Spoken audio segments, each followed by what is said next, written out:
Assalamualaikum warahmatullahi wabarakatuh. Halo Sobat Misteri Sunyi Mencekam.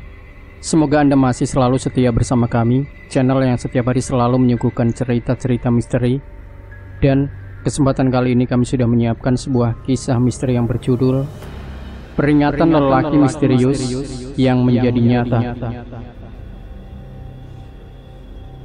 Berlayar merupakan salah satu bagian dari tugas polisi perairan untuk melakukan patroli dengan tujuan yaitu menjaga keamanan di wilayah hukum kesatuan, di mana bertugas dari segala hal yang tentunya mengganggu keamanan dan ketertiban negara ini.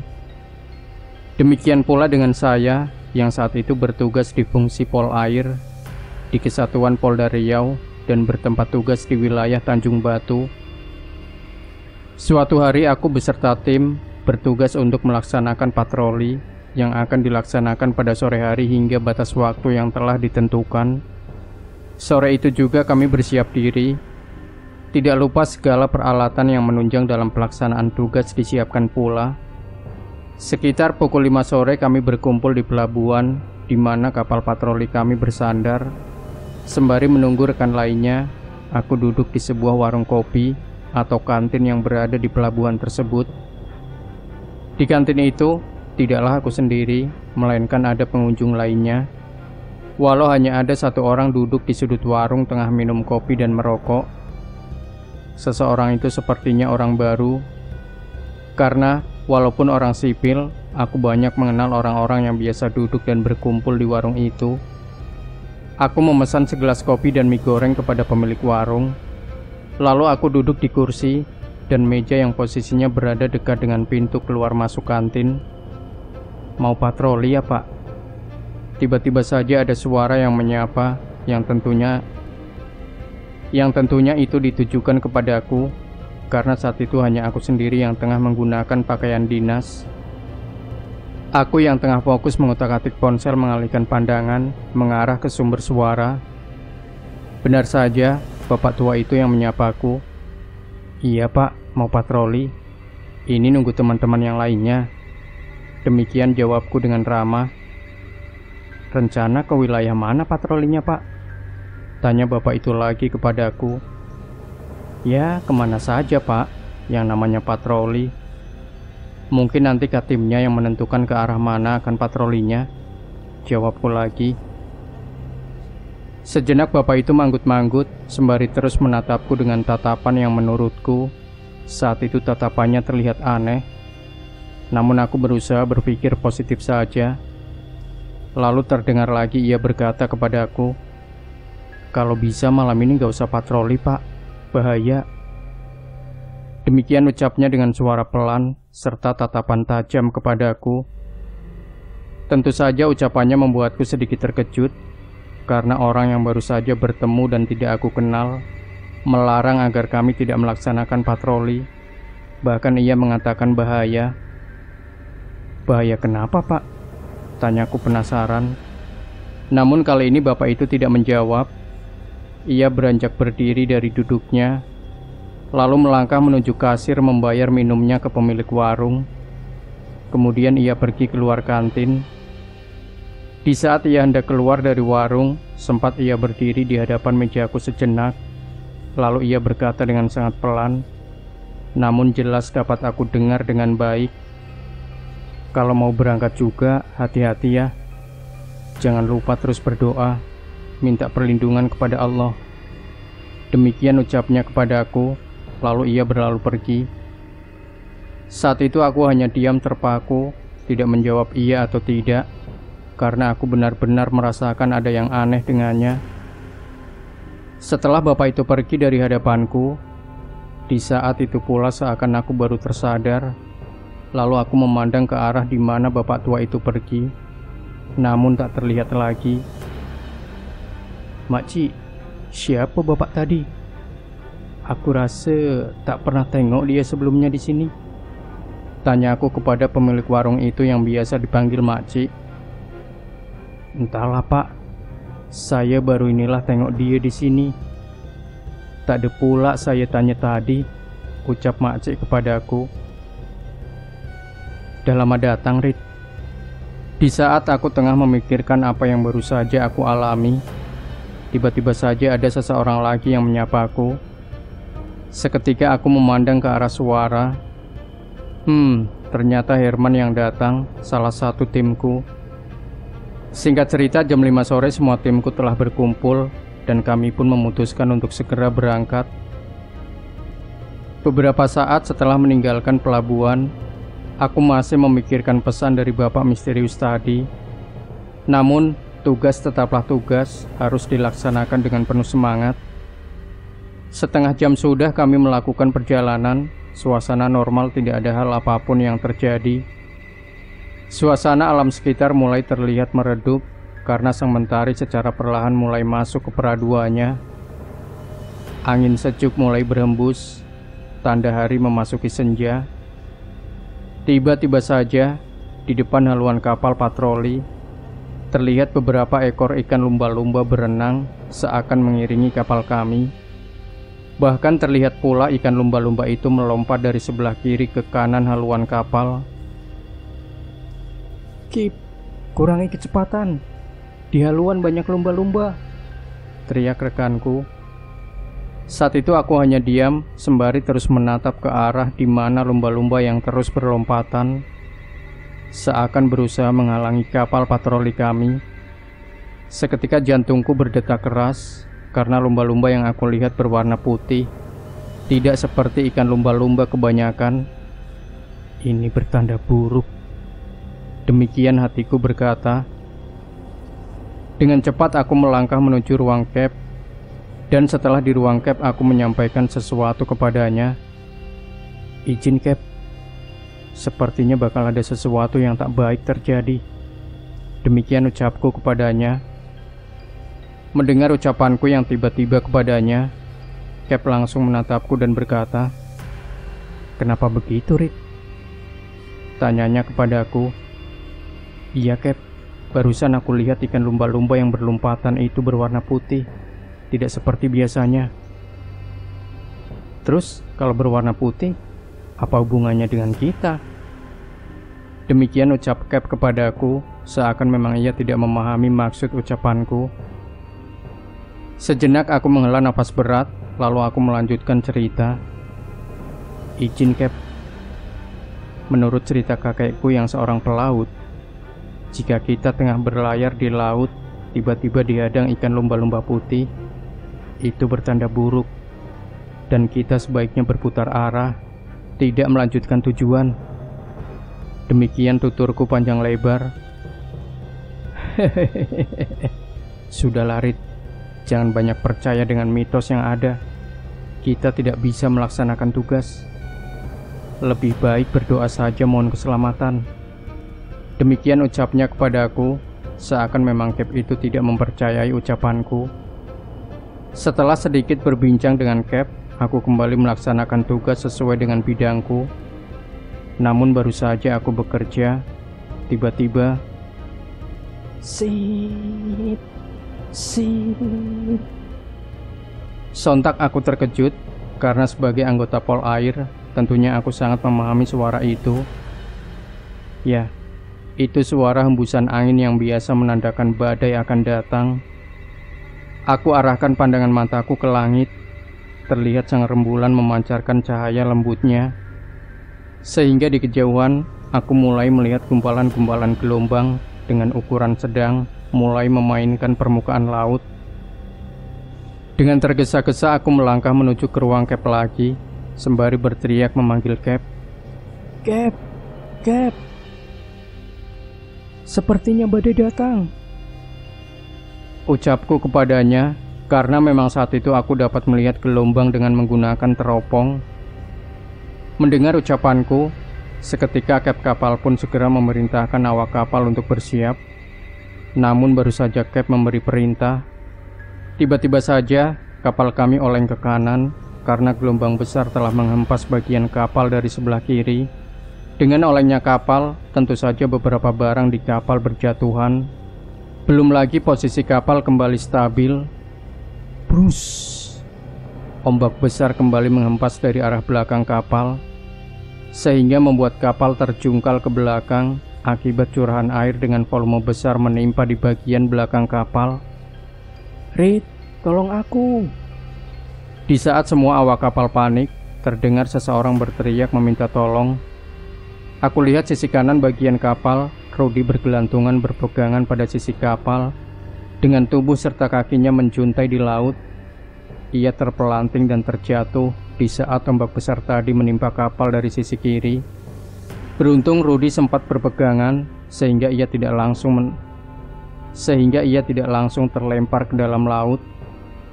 Melihat situasi Rudy saat itu, segera aku mengambil seutas tali yang sudah terikat pada pelampung oren.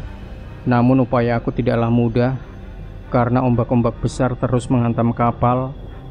Masih terdengar teriakan Rudy meminta tolong. Akhirnya aku berhasil menarik Rudy dengan cara memberikan tali tambang itu kepadanya. Aku tarik tubuh Rudy dengan sekuat tenaga. Alhamdulillah, akhirnya Rudy berhasil naik ke kapal lagi. "Rit, kau cek mesin kapal." Baru saja aku berhasil menarik tubuh Rudy, kembali aku mendengar suara teriakan, dan ternyata Cap memanggilku dan perintahkan aku untuk mengecek mesin kapal. Tanpa banyak tanya, aku pun langsung melangkah menuju ruang mesin. Benar saja, 2 dari 4 mesin sudah mati. Terlihat kepulan asap dari 2 mesin yang mati itu. Dengan rusaknya 2 mesin sudah bisa dipastikan pula sangat berpengaruh besar kepada tenaga kapal. Apalagi saat itu tengah diterjang badai. Kapal terseok-seok diombang-ambing di tengah lautan yang gelap. Cap tidak bisa banyak berbuat selain mengikuti alur ombak-ombak raksasa itu, tanpa tahu harus mengarahkan kapal kemana. Saat itu GPS serta radio sebagai alat penunjuk arah dan komunikasi pun sudah tidak berfungsi lagi. Semua awak kapal sudah menggunakan awak pelampung dan pasrah di sisa-sisa perjuangan untuk selamat. Di saat keputusasaan merasuki jiwa, di saat itu pula aku yang saat itu berdiri dengan berpegangan pada salah satu besi stainless sisi kanan kapal. Tanpa sengaja pandangan mataku menatap ke sebelah kiri, di mana gumpalan gelombang raksasa seakan siap untuk menerkam kapal patroli beserta isinya. Namun ada sesuatu yang membuat aku terpana. Di atas gelombang raksasa itu, samar terlihat dari keremangan cahaya bulan serta bias sinar lampu sorot kapal, ada sosok mirip dengan seorang manusia tengah berdiri menatap ke arahku. Belum lagi hilang rasa terkejut serta panikku, tiba-tiba saja terdengar olehku seperti seseorang berbisik di telingaku. "Wahai cucuku, cepat kamu baca doa yang pernah Datuk berikan kepadamu. Sekarang saatnya kamu gunakan. Lalu kamu minum air laut itu walau seteguk dan basuhlah wajahmu." Demikian bisikan itu di telingaku. Seketika aku merasa terkejut. Aku palingkan mukaku ke kanan dan ke kiri, namun tak seorang pun aku dapati di dekatku. Lalu kembali aku arahkan pandanganku ke arah sosok tadi. Di sana aku tak melihat sosok itu lagi. Tanpa ragu aku berjuang melangkah mendekati sisi kiri kapal. Dengan berbisik aku mulai merapalkan doa pendek yang aku dapatkan dari orang misterius ketika aku masih kecil. Setelah selesai aku baca, aku lanjutkan dengan berdoa memohon keselamatan kepada Allah Sang Pencipta. Lalu aku raih air laut, aku minum dan kubasuhkan pada wajahku. Setelah selesai melakukan perintah dari sosok misterius itu, lalu aku kembali ke tempat posisiku semula. Dalam hati aku terus berzikir mohon keselamatan darinya. Tak lama berselang, tiba-tiba saja angin kencang sangat dingin berhembus hingga dapat menggerakkan posisi kapal yang sudah tidak bertenaga lagi karena 2 mesin sudah mati. Kapal kami berputar arah lalu bergerak melesat, seakan ada kekuatan besar mendorong kapal yang entah ke arah mana tujuannya. Karena saat itu di sekeliling kapal hanya bukit-bukit tinggi yang hitam. Itulah bukit-bukit gelombang badai raksasa. Tidak ada yang bisa diperbuat selain pasrah dan berdoa.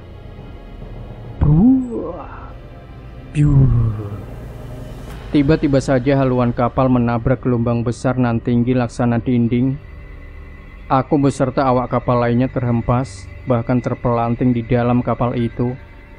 Sesaat kemudian hening, Di kegelapan malam yang dingin, tak terdengar riuh dan decit angin. Tak terdengar pula deburan ombak badai tadi yang mengobrak-abrik kapal patroli beserta isinya. Sesaat aku hanya diam. Aku tidak tahu tengah berada di mana saat itu.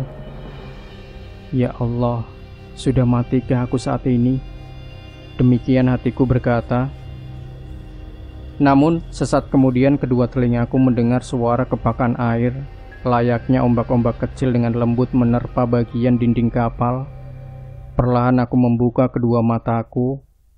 Ada rasa ragu dalam hati, namun kucoba untuk menguatkan hati untuk membuka kedua mata ini. Dan ternyata benar saja, aku tengah tergeletak di lantai kapal. Ada rasa nyeri di kepalaku sebelah kanan. Mungkin kepalaku terbentur ketika terpelanting di saat kapal dihantam ombak besar tadi, pikirku. Aku berusaha bangkit dengan berpegangan pada apa saja yang bisa kuraih. Karena selain gelap juga kepalaku pusing dan perutku terasa mual. Setelah aku bisa berdiri, dengan perlahan aku melangkah dengan meraba-raba bagian kabin kapal. Di dalam kabin kapal memang sangat gelap karena mesin kapal mati. Dengan demikian semua lampu kapal padam pula. Di dalam kegelapan aku mendengar suara batuk seseorang. Mungkin itu rekanku. Aku baru teringat, jika di kopel ada senter kecil. Aku coba meraba bagian pinggang, memastikan kira-kira masih ada atau tidak senter itu. Alhamdulillah, ternyata senter kecil itu memang masih ada di tempatnya. Aku ambil dan langsung aku hidupkan. Walau tidaklah terlalu terang cahayanya, namun lumayan sangatlah berjasa di saat berada di dalam kegelapan. Cahaya senter aku sorotkan ke segala arah di dalam kabin itu. Terlihat begitu kacau, barang-barang berserakan, genangan air di mana-mana. Yang ada di dalam pikiranku saat itu, di mana semua teman-temanku. Aku melangkah menuju ruang kemudi. Di sana aku mendapati Cap tengah terduduk tak bergerak. Mungkin ia pingsan, pikirku. Aku mengecek kapal hingga stok BBM kapal. Ternyata BBM kapal masihlah tersisa. Walau aku bukanlah Cap kapal, tapi setidaknya aku sedikit paham bagaimana cara menghidupkan kapal. Dengan sedikit rasa panik, ku coba untuk menghidupkan mesin kapal. Alhamdulillah kapal itu hidup. Seketika semua lampu kapal menyala. Dengan demikian ruang kabin kapal menjadi terang. Setelah mesin kapal hidup dan lampu-lampunya menyala, aku segera mencari rekan-rekanku. Alhamdulillah semua rekanku selamat, walau tampak kacau. Singkat cerita, kira-kira 1 jam semua telah kembali kondusif. Walau ya belum pulih sepenuhnya, minimal kami bisa mengendalikan diri kembali. Kuarahkan pandangan mataku ke segala arah. Walau hanya kegelapan malam yang terlihat olehku, namun situasi terasa begitu tenang. Tak terlihat lagi gulungan ombak raksasa monster lagi. Berganti dengan riak air tenang dihembus lembut angin malam. Kami kembali melanjutkan perjalanan mengikuti arah naluri saja. Karena peralatan yang menunjang ketika di pelayaran sudah tidak berfungsi lagi. Dengan lambat kami terus melajukan kapal patroli itu, dikarenakan 2 dari 4 mesin telah rusak pula. Kira-kira setengah jam melakukan pelayaran. Di kejauhan kami melihat kerlip cahaya. Mungkin itulah tepian pantai yang berpenghuni. Kapal terus diarahkan menuju titik cahaya itu hingga jarak semakin dekat. Benar saja, kerlip sinar itu adalah cahaya-cahaya lampu dari permukiman penduduk yang berada di pulau itu.